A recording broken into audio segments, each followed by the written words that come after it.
tu vas bien? Il fait terriblement chaud. Et oui, c'est l'été. C'est l'été, il fait trop chaud, c'est horrible. Et du coup, à mon cabinet d'ostéopathie, j'ai plein de gens qui viennent et qui ont mal au dos, qui ont mal vers les lombaires. Et quel est le rapport, tu me dis? Ben, c'est pas parce qu'il fait chaud qu'on a plus mal au dos. Eh bien si, en fait, tout simplement parce que en ce moment, la majorité de mes patients qui ont mal au dos, ça vient des reins. Ils ont mal aux reins. Ça se manifeste souvent par un blocage ou par une douleur musculaire, mais en vérité, le problème à la base, le vrai problème, c'est qu'ils s'hydratent pas assez. Je sais pas si tu es au courant quand même, mais on est composé à 99% d'eau.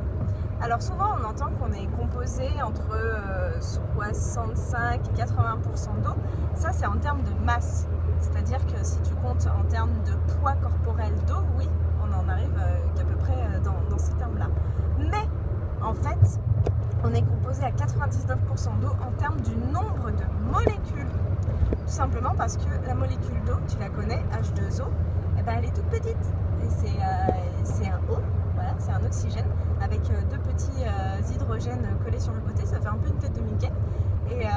Et du coup, comme c'est une toute petite molécule très légère, il en faut beaucoup pour faire une grosse masse. Contrairement à certaines autres molécules de notre corps, il y a des protéines qui sont super grosses, super lourdes, etc.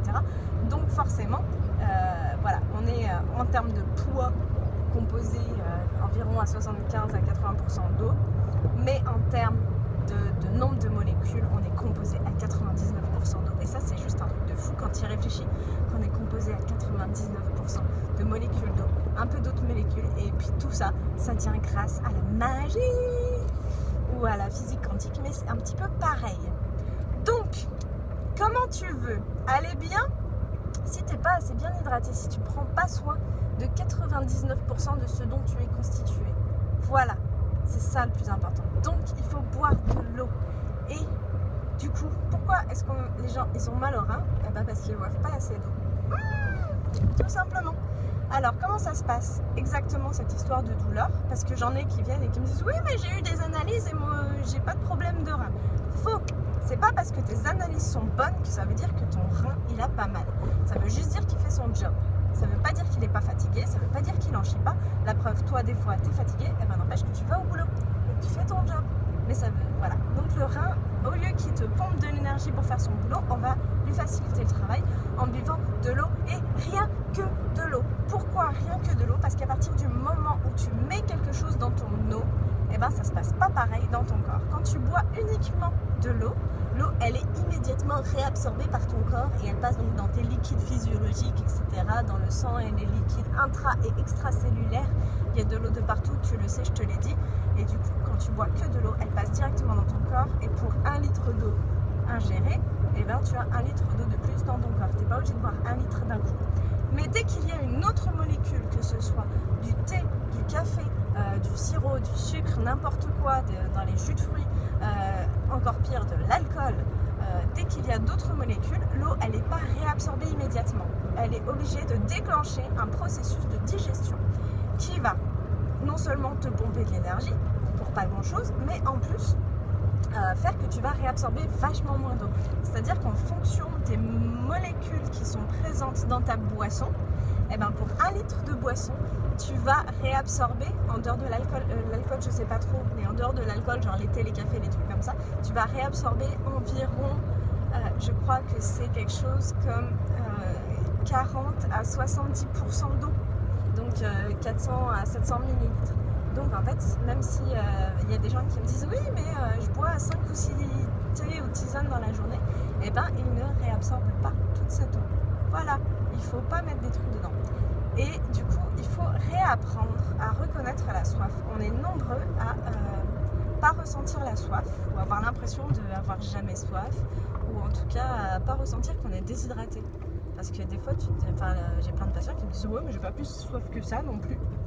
Et en fait, c'est souvent parce que justement, on a fait taire notre soif, qui est un instinct de préservation quand même. On l'a fait taire en n'apportant pas à notre corps ce qu'il nous demandait au moment où il nous le demandait. C'est-à-dire que peut-être quand on était petit, quand on avait soif, au lieu de boire de l'eau, on a bu du jus de fruits ou du soda ou autre chose, ou plus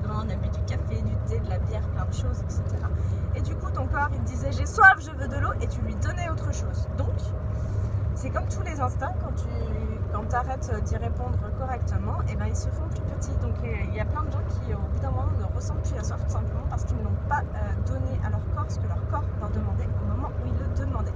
Il y a plein de gens aussi qui confondent la faim et la soif à cause de ça. C'est-à-dire qu'il y a plein de gens, quand ils ont soif, leur corps leur dit qu'ils ont besoin d'eau. Sauf que comme ils n'arrivent pas à analyser correctement le message parce qu'ils n'y ont pas répondu auparavant correctement, et ben ils vont bouffer à la place. Et il y a plein de gens comme ça qui ont des problèmes de surpoids et qui disent j'ai tout le temps faim. En fait, la vérité, c'est qu'ils ont surtout tout le temps soif. Voilà. Comment tu fais si tu es déshydraté et que tu ne le sais pas et que en plus tu as l'habitude de prendre autre chose que de l'eau? Eh ben, tu peux te faire, et ça c'est cool, ça demande un petit peu de volonté mais c'est vraiment efficace, tu te fais une semaine d'eau, une semaine où tu t'autorises à boire que de l'eau. C'est-à-dire que pendant une semaine tu vas pas prendre ni thé, ni café, ni boisson sucrée, ni soda, ni jus de fruits, ni d'alcool, ni etc. Et au bout d'une semaine, normalement, quand tu auras soif, tu sauras reconnaître la soif. Et ça c'est vraiment cool. Et alors, je vais parler un tout petit peu de l'alcool. L'alcool, c'est mal. L'alcool, c'est pas bien. Moi, j'ai fait là 44 mois d'abstinence d'alcool. Pas parce que l'alcool, c'est mal, mais tout simplement parce que j'ai été enceinte et puis que j'ai allaité ma fille pendant 33 mois. Et oui, je suis une grande malade et que j'ai encore attendu un mois de plus avant de me boire une bière. Je te jure. C'était un truc de fou, j'avais bu ça de ma bière et j'étais mes pompettes comme pas deux. Et oui, parce que la bière c'est un poison. C'est un poison pour ton cerveau. Sauf que voilà, au bout d'un moment tu t'y habitues à l'alcool et du coup ça te fait plus le même effet comme la plupart des drogues. Et du coup il faut en prendre plus pour avoir l'effet. C'est complètement n'importe quoi ce truc. Et du coup voilà, je suis pas trop... ça m'a fait plaisir de la boire et d'être pompette. Cette demi-bière, c'était absolument ridicule et en fait au bout d'un moment t'as plus du tout envie d'alcool et tu te rends compte que c'est vraiment un poison et tu le ressens vraiment en tant que tel. Et c'est pareil pour la plupart des trucs pas bons à la santé.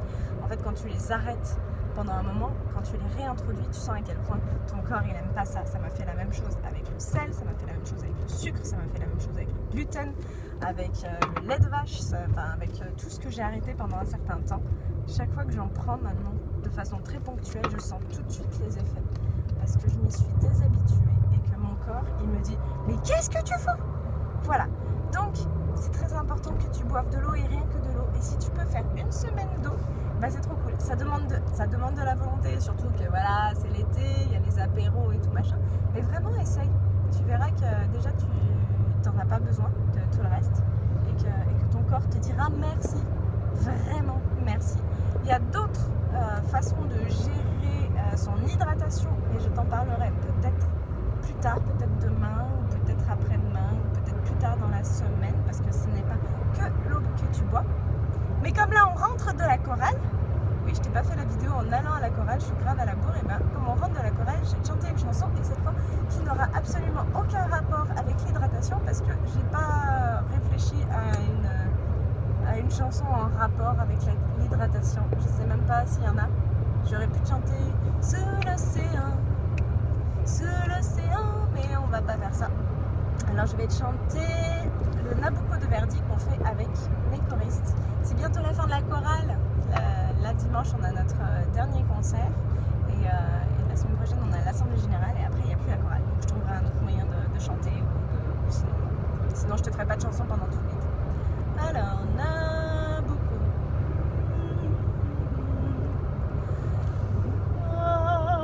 Pensiero sulla litorale,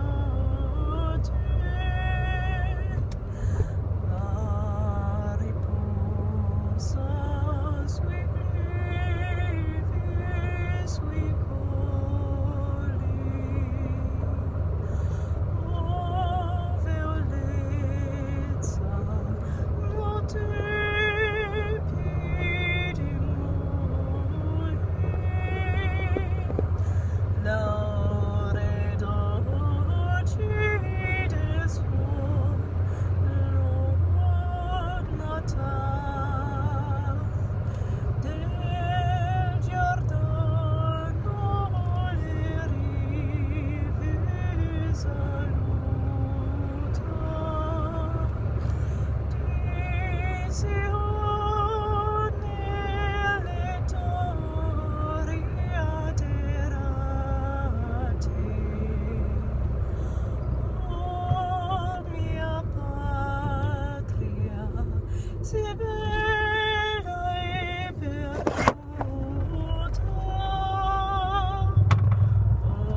dai salici venti, le memorie del petto recenti ci favella del tempo che fu, simile di soli mi affatti, traccio un suono di crudo lamento. Oh, ti ispiri, Signore, un concento che ne in fondo a patire virtù, che ne in fondo a patire virtù, che ne in fondo a patire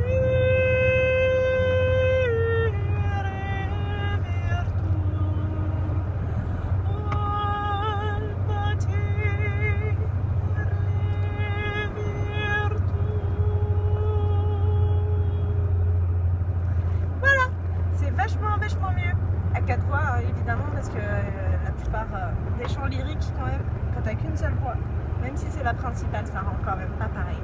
Je te filmerai peut-être ou peut-être pas le concert de dimanche, et je te dis au revoir, bois beaucoup d'eau, hydrate-toi bien, et moi je vais ouvrir la fenêtre parce que je crève de chaud.